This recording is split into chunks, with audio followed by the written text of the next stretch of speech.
Any wins this week that you'd like to celebrate? Not that much, huh? It's Tuesday. It's all good. Let's get the gallery set up here. Okay, cool.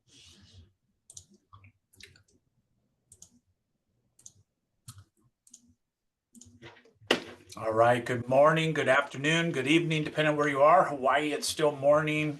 It's 11:30 Pacific time here on the West Coast, and I know we got people from all over the nation. But thank you for being here. Thank you for tuning into the coaching call this week, where we give 30 minutes of coaching, inspiration, perspiration, ideas, support, and all the things to help you in your mental journey in real estate. Right? That's really what we're talking about here. It is a mental journey, especially in this market.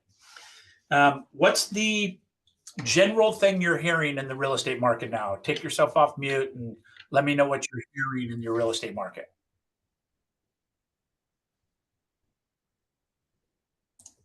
Anything? I've heard a recent shift in people's approach to talking about interest rates. Okay. Like over the past few years, it's always been, hey, lower rates are coming. And I've recently heard more people say, hey, rates are never going down again, but appreciably. It's time to just move on with your life and buy a house, because you're not going to wait forever and you're going to be stuck where you're at, or, time to move. They're not coming back down and you can't wait for them, but neither are prices. Yeah. It depends on what side of the coin you're on. I'm hearing, or I'm seeing a lot of memes and stuff that are really funny about lenders going, oh my God, we've been reading the rates came down an eighth of a point. It's time to go, right? They're just looking for anything to have a positive spin on. The reality is people need to buy, people need to sell. And yes, we could look at what the rates at home. Somebody's I'm not gonna eat at home. Oh shit. Maybe Richard, I'm going to mute you just in case. I still hear somebody else. But anyway, if you're not muted, just go ahead and please mute yourself. It's all good. But, listen, people need to buy, people need to sell. If you absolutely had to sell your house and move because of job relocation, health in the family, whatever it was, your kid needed to go to school somewhere, your kid needed medical treatment somewhere, the rates are what the rates are, right? You're going to shop for the best thing you can get now. But the bottom line is the buyers are going to have to deal with rates on buying your house. You're going to have to deal with rates on buying something else.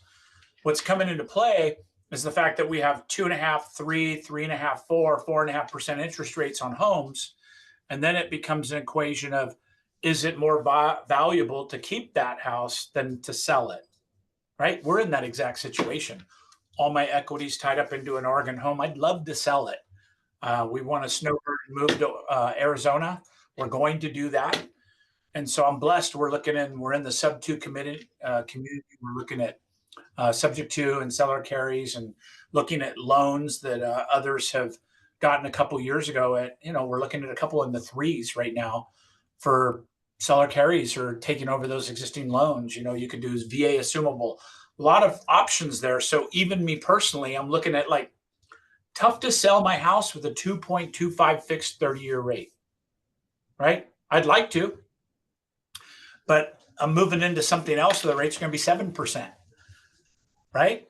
So again, I'm a buyer, I'm a seller. We all have that situation. We have to be cognizant of what the buyers and sellers are going through. But the bottom line is appreciation is outweighing what I think the rates are going to do, especially in the next near term, next 24 to 36 months. Right? So we're still seeing appreciation even in these higher rates. But what I'm hearing from a global posture of coaching, the United States, I don't really pay attention to Canada much. Sorry, Canada.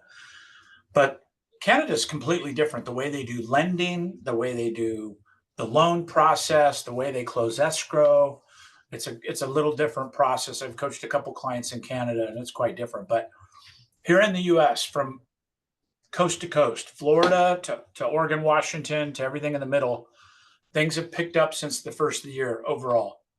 Agents are very ambitious, very optimistic. 5, 6, 7 transactions, to where maybe they only did that all of last year. Now they've got a couple of things going on now that's like that. We're seeing properties, the It's interesting. I was talking to a top agent in Los Angeles today, and I said, the Palisade fires, did those really impact the housing market in terms of inventory? And he goes, no, not really. I'm like, how could that be when 5,000 people were displaced? You think it would disrupt the rental industry? He says it really hasn't done that there yet. But I'm getting conflicting reports with that, right? So we have to look at it geographically and understand what's going on in that particular area and lean on the experts, the people that are doing enough transactions to help us mitigate that conversation, right? If you have somebody that's relocating from where you are in maybe Sacramento to Texas, I need a Texas person to tell me what's going on there so I can properly educate and communicate with my client here what the expectations are for everything from pricing to time on market to transitional plans between the properties, right? So as we're looking at this space, I think what's more important than ever is our messaging. You know, I've done this before, and I'm setting you up a little bit for this, but Chris Hughes, come off mute for a second if you don't mind. Okay. Chris, how you doing, man? What market Good. are you in? In the Bay Area, San Francisco Bay Area. Okay, I know that area well. What specific town area? I'm in Across the well, I live in street, San Leandro, and I kind of hit the East Bay there. Okay, cool. So I know your area well, but Chris, how's the market there?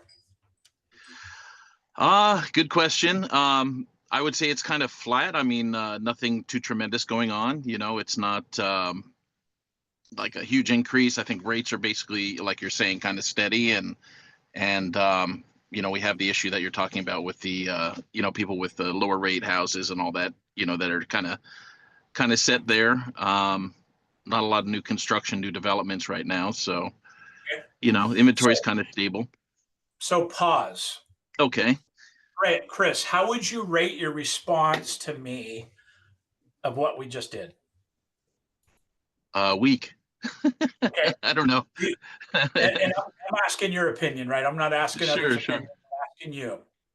Now, what's important about this conversation for the people watching here and the people, the tens of people that will watch it later, right? I say it a little joking, but Chris, who am I? Am I a buyer? Am Good I a question. seller? Yeah. Am I a renter? And am I an Right. investor? Am I a Right. flipper? Am I a wholesaler? Who are you talking to? No idea. Correct. Right. So you just gave me an overview of the market that's kind of like a shotgun effect at what you believe. And you could have talked me out of a transaction depending on what I heard.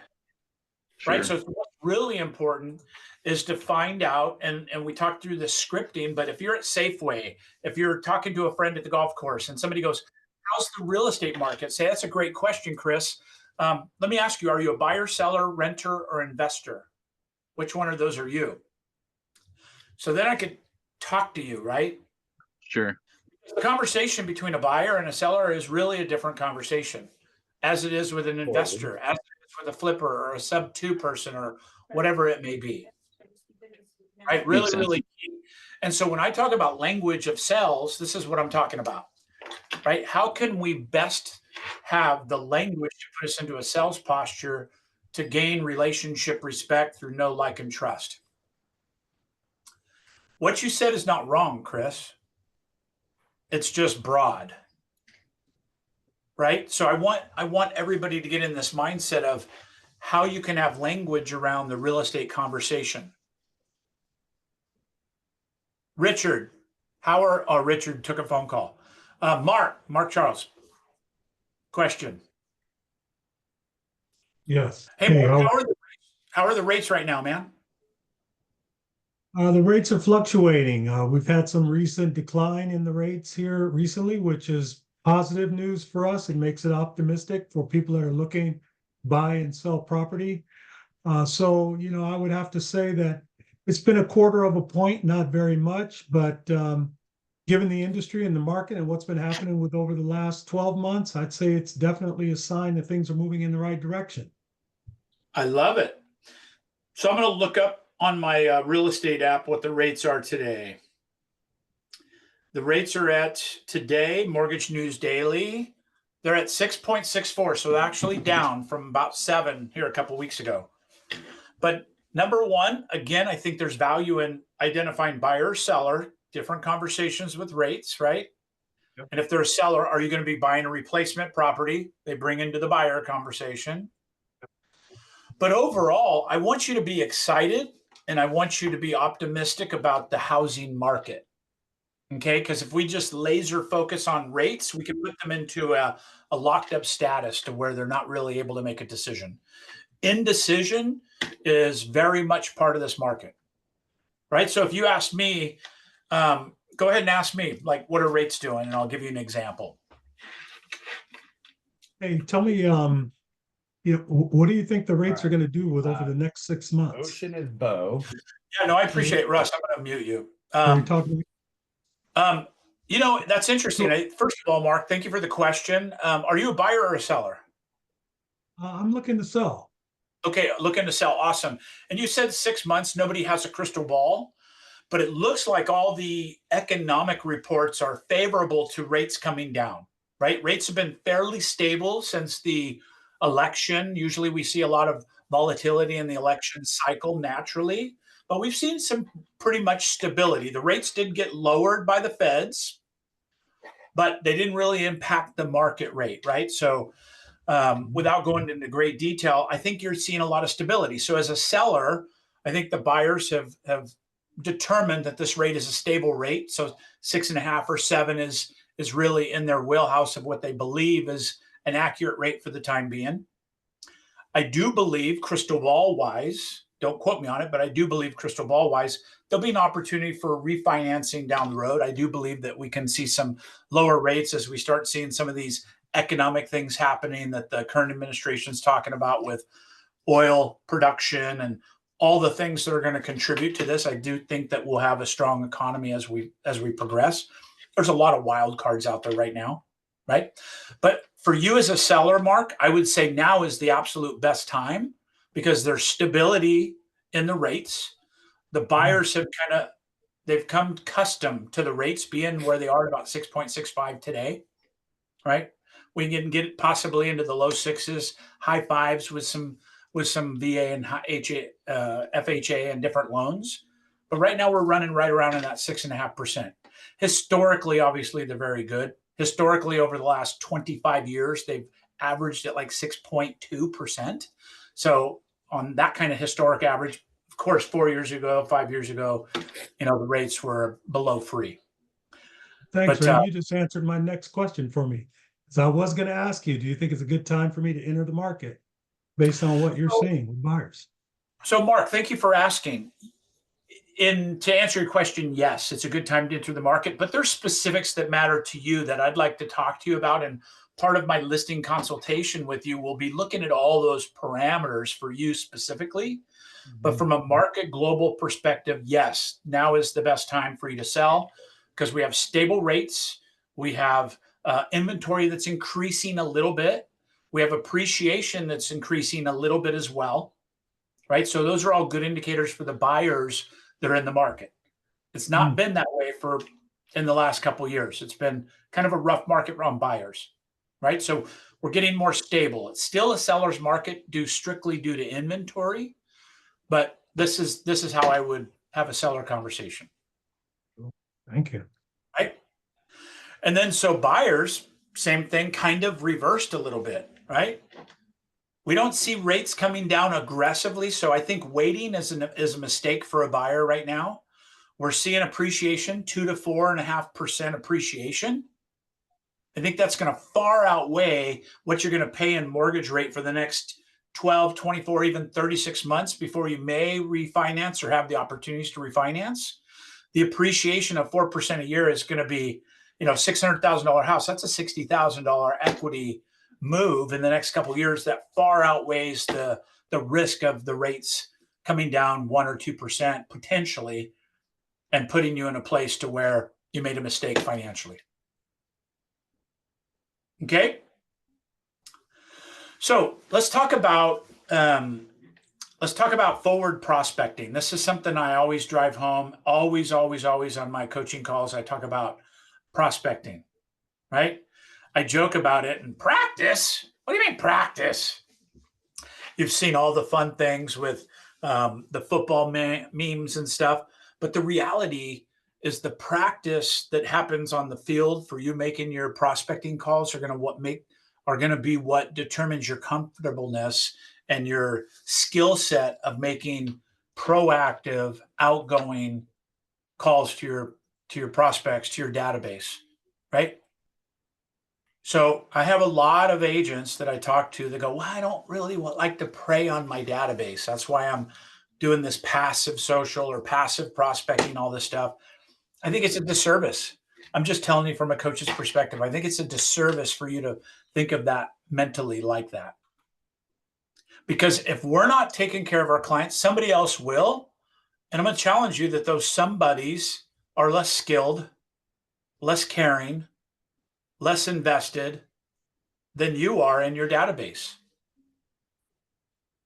So I think it's a disservice to allow them to fall into the hands of an agent that is less capable than you, less caring than you. And that's just the mindset that I take. It's not a strong power sales tactic. It's like, I want them to look for me and to talk to me about their financial decisions. And this is the biggest one. Right? So let's do a script real quick. And if you wouldn't mind, Chris, you did a great job. You want to do a role play again, and I'll be the tough one. You could be the easy one. Okay. Fair I'll enough. try and give it a shot. Yeah. So you're SOI database. You're one of my friends in the database. Okay. Right? Okay. And I'm going to be calling for my benefit. I'm going to be calling serving my needs and my benefits.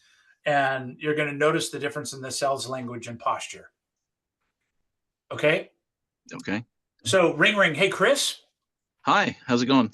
Hey, Chris, it's great. It's Randy Bird over here at eXp Realty, and I hope you're having an amazing real estate day. But I wanted to let you know that there's a real strong need for homes on the market right now. And I was just curious, are you really curious or interested in selling your home, talking about ways that you could maximize the income in your home? Maybe it's through equity or otherwise. Would you do a real estate conversation with me about this? Yeah, I mean, it's kind of been in the back of my head to move down to Santa Cruz County. So, maybe might be a good opportunity to sell, possibly. Okay, perfect. So Chris had something in the back of his mind. I brought up an opportunity, and there's nothing wrong with that phone call, right? There's nothing wrong with leading with what my agenda is. I kind of set it up like I'm going to have an agenda, and I did. I got right to the point, right? The other side of it is you don't want to talk to them for 15 minutes about their love and their families and their vacations and then go, oh, by the way, like the old Columbo, oh, by the way, if you need to buy or sell real estate, I'm your guy, right? There's a way to do that in your newer database, but I want to let people know that I'm a professional. Now, the way that I balance this, and this is something that I've taught for years, you could choose to do it or not, is I alternate. If I'm calling them every month, business pleasure, business pleasure, business pleasure, business pleasure, long haul. So this may sound like the call we just had this time, Chris. And then next month I call you and I go, hey, Chris, Randy Bird, eXp Realty, how you doing? Great, great. Hey, buddy, personal call, not real estate. I just said I'm real estate. I just said who I'm with, but I'm taking it away and I'm saying this is a personal call. Gotcha. So, Chris, last month when we talked, you guys were getting ready to travel and some other things. I mean, we talked real estate a little bit, but what's going on with the travel? You guys do anything for around Easter? Anything coming up? Yeah, well, in May, I do have a trip planned down to New Orleans, so should be a lot of fun with the wife. What's in New Orleans? We're going on a river cruise from New Orleans up the Mississippi, so should be a lot of fun for about 7 days. You sent me a little video here and again and kind of just stayed engaged with me during that trip. I've always wanted to do that. I'd love to live vicariously through you on that trip. Yeah, sure. Why not? You can hook up on my Facebook or I'll send you videos. Perfect. I'd love that. And so I would engage with him with that. I'd write it down in my CRM. I would make sure I know when he's leaving. I would connect with him personally. Now I'm talking about the trip, New Orleans, all these things, right? and I'm not dropping the real estate. This is strictly just a personal call. Gotcha. Right. So now now this is May. Now we're in March. Let's fast forward to April. 30 days from now, I call you. Ring, ring. Hey, Chris. Yeah. What's up, Randy? Hey, Chris. Business call today. I want to talk business a little bit, but before I do, I want to check in on you. You still going to New Orleans in May? Yeah. Yeah. We're all set. Almost ready to be Now I back. got your cell number. I'm going to be texting you. Send me a FaceTime or a video, or I want to live through your experience on this trip. I've always wanted to do that. I'd love to stay in touch with you and the family. Who else is going with you? The wife and actually my parents. How cool is that? And your parents have ever done it? Yeah, they have done it. It's their 60th wedding anniversary, so that's why we're all headed down there. So Holy moly! I just had my 60th. yeah. They got married. Like, Yeah, can you imagine? Yeah, they're in their 80s. So what are your parents' first names? Bella and Al. Bella and Al. That Bella's a good old Southern name. I love it. So have a blast with Bella and Al. And I'll stay engaged on this trip. But real quick, business, just 2 minutes. We talked a couple months ago now about potentially selling, and I want to do my part as a professional and stay engaged with you and ask you, do you have any future needs? Do you have anything going on with that decision to potentially sell I can help with? I want to bring you up to speed what's going on in the market a little bit as well. Yeah, maybe we can take a look at it as soon as I get back. We can kind of sit down and see where the market's at and see what my house would bring and give me a better idea of what I could buy in Santa Cruz, after I sell this one. My pleasure to do that. So when do you get back from New Orleans roughly? The end of May. Okay. So you want me to put something on the calendar like the very end of May or maybe the first part of June or something? Yeah, let's do, the first week in June would probably work. Okay, beautiful. I know it's going to get busy. Do you have your calendar? Just pick a date. It'll be a soft date. Yeah, let's say June 3rd. Where'd you go? Okay. Let me see. Oh, they talk about the refinance or anything? George, Raphael. Yeah. Raphael. Okay.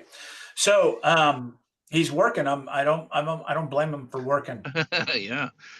So you see how I alternated between those conversations, but it's a natural flow. Sure. You really will develop a deep relationship and a deep trust, know, like, and trust you in your database if you follow a procedure like this, right? Is anybody doing this in their database at a high level? I don't see any hands. So that's a big takeaway for today. You could put this into your database. It doesn't take a lot of effort. Matter of fact, as you get into a sequence, let's say you have 300 people in your database. That's 10 people per day you need to talk to. That's a lot, right? So you may need to start out where you're taking 2 months to get to this, and then you're weeding this down to a system and a process. But if your daily 1 hour of prospecting activity looked like this, it doesn't come scary anymore. It's just you're handling your database properly. And I'm going to tell you that there's a mathematical sequence to 300 people in your database, to a monthly contact, to transactional business. It's about every 40 conversations you have turn into a transaction in your sphere, in your warm database. So we're talking every 4 days, you should be able to inspire a transaction for buying, selling, investing, or renting. You got to think along all those lines in your own database, right? So all of a sudden we're talking in the 40 to 50 transactions a year range as possible, right? 15% of your database will either use you or refer you. Okay, what's coming up for you with this statement? Do you see an opportunity in your business? Do you see a weakness or strengths, weakness, opportunity, threat, SWOT? Yeah, for me, it's definitely an opportunity to contact everybody. And yeah, that mindset you're talking about where you think, you're bothering people or you're kind of trying to sell all the time is definitely there. But it's true that you are probably the best suited person to help them. Like you have the most, if you really know these people, then you are the best person to deal with their situation, so. Chris, nobody will work harder and nobody will be outworked and, through real estate, right? Mm-hmm. As serving you. And so we have to convey that. We really do, right? But let's take anybody. Why don't you put in chat? How many people roughly do you have in your database? And if you have 7,000, I'm going to challenge you that you don't have 7,000. If you've got a sorted, qualified database, what number do you have in your database for past clients, sphere of influence? That's what I'm talking about. SOI and PC. Anybody want to chat in there and give me an idea number wise? I will do some math.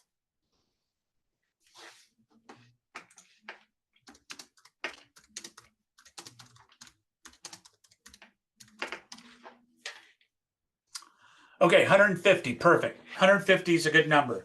So if we do 150, 20 days in the month, right? Work days. So 150 divided by 20 is 7.5 conversations per day, every workday.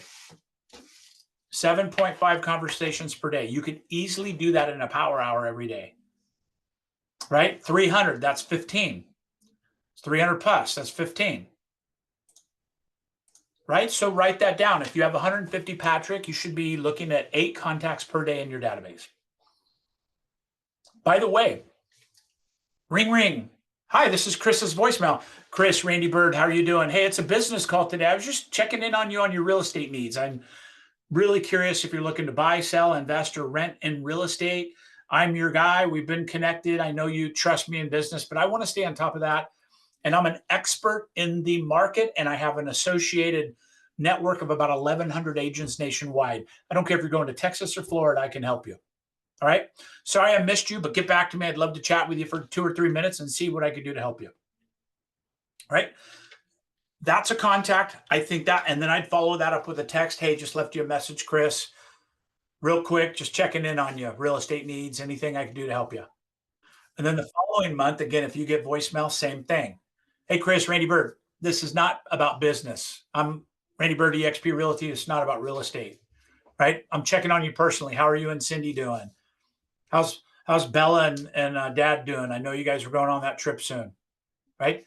I'm keeping track of my notes and having these conversations with people. It will absolutely be valuable in your business. And then personalized text, absolutely, 100%. So it's just as simple as this. Let's just say that I just left you a message. I'm just going to grab my phone and go, hey, Chris, Randy Byrd, I just left you. Oops, let me go video. Hey, Chris, Randy Byrd, I just left you a message, man. I'm just checking on your real estate needs and you just as a person. I just really value you and I want to be there for you if you need anything. Sorry I missed you, but reach back out. I just want to shoot you a quick text, put a face to a name, and see if I could be of any support to you. All right. Have a great day. 541-570-5777. Have a great day. I'll talk to you soon. Bye now. It's just that simple, right? And by the way, that's in your phone or your CRM for your past conversations, right? If I'm talking to Chris, all I have to do is look up Chris and I can see what I said and what I did the last time. Another great source for CRM for this kind of language is Facebook. I could go on my Facebook right now and look at every conversation I've ever had with anybody in my Facebook in a direct message because Facebook keeps it. I can go and say, oh, wow, I haven't talked to Chris in a year, but we've been connected for 8 or 9 years on Facebook. And I could leverage that in a DM by, hey, Chris, left you a voicemail and I sent you a video text. I thought I'd jump on Facebook here too. We've been connected for 9 years, Chris. I didn't realize it. 9 years. That's amazing. I think I was at Keller Williams back when we originally connected. I just want to say hey and shout out a little bit. All right. So we're at the end of our time together today. I want to open it up for any questions you have. I always like to have Q&A. If you have something I can help with, that's what this is really all about. So good group on here, but any questions, you could raise your hand. Small group, we can open it up. Anything I could do to support you today?